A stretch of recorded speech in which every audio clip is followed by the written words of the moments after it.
भाजपा के गढ़ उत्तरी छोटा नागपुर को भेदने में जुटा इंडी गठबंधन। इस प्रमंडल के 7 जिलों की 25 सीटों पर हो रहा है कांटे का मुकाबला। जल जंगल जमीन की असली लड़ाई का गवाह है झारखंड का यह इलाका। खेती किसानी से खनिज संपदा तक पूरे राज्य में है इस इलाके का दबदबा। नमस्कार, आजाद सिपाही के खबर विशेष में आपका स्वागत है। मैं हूं राहुल सिंह। प्रशासनिक दृष्टि से झारखंड का सबसे बड़ा प्रमंडल है उत्तरी छोटा नागपुर। इसके अंतर्गत 7 जिले आते हैं और इन 7 जिलों के लोग 5 सांसद और 25 विधायक चुनते हैं। इन 7 जिलों में धनबाद, बोकारो, हजारीबाग, कोडरमा, गिरिडीह, चतरा और रामगढ़ आते हैं। उत्तरी छोटा नागपुर झारखंड का सबसे अमीर प्रमंडल है क्योंकि यहाँ खेती किसानी से लेकर खनिज संपदा और उद्योग धंधों की भरमार है।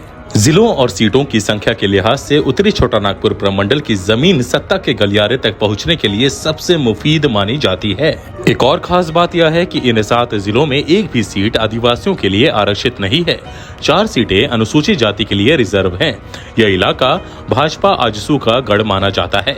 2019 के चुनाव में भाजपा को केवल 25 सीटें मिली थीं, जिनमें से इस प्रमंडल की 12 सीटें शामिल थीं। इससे साफ है कि भाजपा को सबसे ज्यादा समर्थन इसी प्रमंडल से मिला था।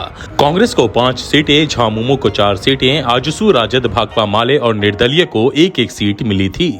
झारखंड के पहले मुख्यमंत्री बाबूलाल मरांडी इसी प्रमंडल से आते हैं। कहा जाता है कि इस प्रमंडल में उनका बहुत व्यापक जनाधार है। लालखंड के नाम से मशहूर गिरिडीह कोडरमा का इलाका बाबूलाल मरांडी की कर्म भूमि है। उत्तरी छोटा नागपुर के 7 जिलों की राजनीतिक अहमियत का पता इसी बात से चलता है कि यहाँ की 1-1 सीट पर हर दल ने पूरी ताकत झोंक रखी है और मुकाबला बेहद रोचक हो गया है। क्या है उत्तरी छोटा नागपुर का सियासी परिदृश्य, बता रहे हैं आजाद सिपाही के विशेष संवाददाता राकेश सिंह। झारखंड के 5 प्रमंडलों में से एक उत्तरी छोटा नागपुर सत्ता के गलियारे तक पहुंचने का सबसे उपयुक्त रास्ता माना जाता है। इसके 7 जिलों में 25 विधानसभा क्षेत्र है। यह प्रमंडल 5 सांसद भी चुनता है। इस क्षेत्र में कोडरमा, रामगढ़, हजारीबाग, चतरा, गिरिडीह, बोकारो और धनबाद जिले शामिल हैं। झारखंड में पहले चरण में 13 नवंबर को उत्तरी छोटा नागपुर प्रमंडल की 25 में से 7 यानी कोडरमा, बरकट्ठा, बरही, बड़कागांव, हजारीबाग, सिमरिया और चतरा सीट के लिए वोटिंग होगी। प्रमंडल की शेष 18 सीटों के लिए 20 नवंबर को वोट डाले जाएंगे। जाहिर है कि एनडीए अपने 2024 के प्रदर्शन को दोहराना चाहेगा, जबकि इंडी गठबंधन चाहेगा कि भाजपा के इस गढ़ में कैसे ज्यादा से ज्यादा सेंधमारी की जा सके। आर्थिक रूप से सबसे समृद्ध है यह प्रमंडल। झारखंड का उत्तरी छोटा नागपुर प्रमंडल आर्थिक रूप से सबसे संपन्न है। इसकी वजह है धनबाद, चतरा और रामगढ़ की कोयला खदानें। दूसरी तरफ बोकारो स्टील प्लांट इसे अलग पहचान दिलाता है। उर्वर जमीन की बदौलत हजारीबाग के किसान काफी समृद्ध हैं। चतरा और गिरिडीह जिले में कभी नक्सलियों की पैठ हुआ करती थी, जो अब अंतिम सांसें गिन रहे हैं। प्रमंडल का राजनीतिक इतिहास। 2019 के चुनाव में भाजपा ने कुल 25 सीटें जीती थी, जिनमें से 12 सीटें इस क्षेत्र की थीं। कांग्रेस ने 5 सीटें जीती थी, जबकि झामुमो ने 4 और राजद, भाकपा माले और आजसू ने 1-1 सीट जीती थी, जबकि 1 सीट निर्दलीय उम्मीदवार के खाते में गई थी।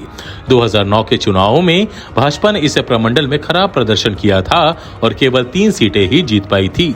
उस समय बाबूलाल मरांडी की पार्टी झारखंड विकास मोर्चा ने 7 सीटें जीतकर अपना दबदबा कायम कर लिया था। 2014 की मोदी लहर में भाजपा ने यहां की 25 में से 16 सीटें जीतकर उल्लेखनीय वापसी की, जबकि उसके सहयोगी आजसू ने 2 सीटें जीती। क्या है इस बार का परिदृश्य? उत्तरी छोटा नागपुर क्षेत्र इस बार भी महत्वपूर्ण है क्योंकि यहाँ कई प्रमुख हस्तियां मैदान में हैं, जिनमें झारखंड के पहले मुख्यमंत्री बाबूलाल मरांडी और मुख्यमंत्री हेमंत सोरेन की पत्नी कल्पना सोरेन शामिल हैं। ये दोनों क्रमशः धनबाद और गांडे सीटों से चुनाव लड़ रही हैं। इस चुनाव में भाजपा ने प्रमंडल की 20 सीटों पर अपने उम्मीदवार उतारे हैं, जबकि सहयोगी आजसू और लोक जनशक्ति पार्टी क्रमशः 4 और 1 सीट पर चुनाव लड़ रही है। झामुमो और कांग्रेस ने 10-10 सीटों पर अपने उम्मीदवार उतार रखे हैं, जबकि बाकी सीटें राजद और भाकपा के बीच है। जयराम महतो की धमाकेदार एंट्री।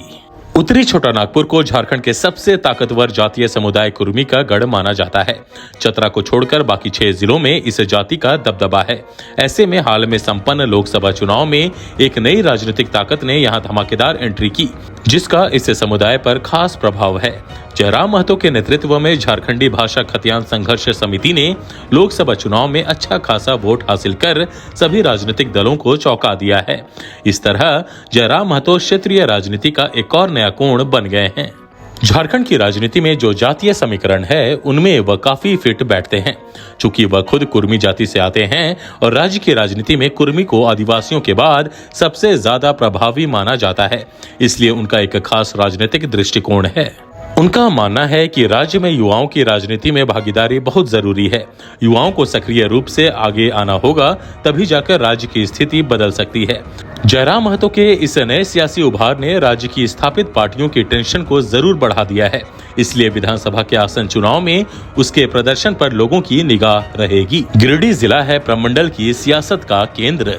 6 विधानसभा क्षेत्रों वाला गिरिडीह उत्तरी छोटा नागपुर की सियासत का केंद्र है, क्योंकि बाबूलाल मरांडी और कल्पना सोरेन का क्षेत्र इसी जिले में है। मरांडी का मुकाबला इंडिया ब्लॉक के 2 उम्मीदवारों झामुमो के निजामुद्दीन अंसारी और माले के राजकुमार यादव से है।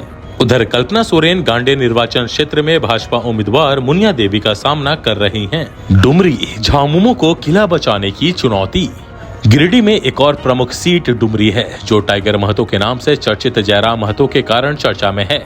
झारखंड लोकतांत्रिक क्रांति मोर्चा के संस्थापक जयराम महतो ने हाल ही में हुए लोकसभा चुनाव में अपने अप्रत्याशित प्रदर्शन से झारखंड में स्थापित पार्टियों को चौंका दिया। लोकसभा चुनाव में महतो ने 8 सीटों में उम्मीदवार उतारे, जिनमें से 6 में वे तीसरे स्थान पर रहे और 8,20,000 से अधिक वोट प्राप्त किए। बेबी देवी इस इलाके में टाइगर के नाम से मशहूर रहे जगन्नाथ महतो की विधवा हैं। उनके सामने जयराम महतो के अलावा आजसू की यशोदा देवी भी हैं। डुमरी उन 5 सीटों में से एक है जहां से झामुमो पिछले 25 साल से नहीं हारा है। कोडरमा में नीरा सुभाष का मुकाबला। कोडरमा अपने अब्रक खनन के लिए मशहूर है और कभी दुनिया का सबसे बड़ा उत्पादक था। कोडरमा में मौजूदा भाजपा विधायक नीरा यादव और जेल में बंद राजद उम्मीदवार सुभाष यादव के बीच मुकाबला है। 4 SC सीटों पर क्या रहा है समीकरण। राज्य की 81 विधानसभा सीटों में से 9 सीटें अनुसूचित जाति के लिए रिजर्व है। इनमें सबसे ज्यादा 4 सीटें उत्तरी छोटा नागपुर प्रमंडल में है। 2019 के चुनाव में भाजपा ने इनमें से 3 सिमरिया, जमुआ और चंदनक्यारी में जीत हासिल की थी। राजद के खाते में चतरा सीट गई थी। 2014 के चुनाव में चतरा और जमुआ सीट पर भाजपा की जीत हुई थी। सिमरिया और चंदनक्यारी सीट JVM के खाते में गई थी, लेकिन JVM के विधायक भाजपा में शामिल हो गए थे।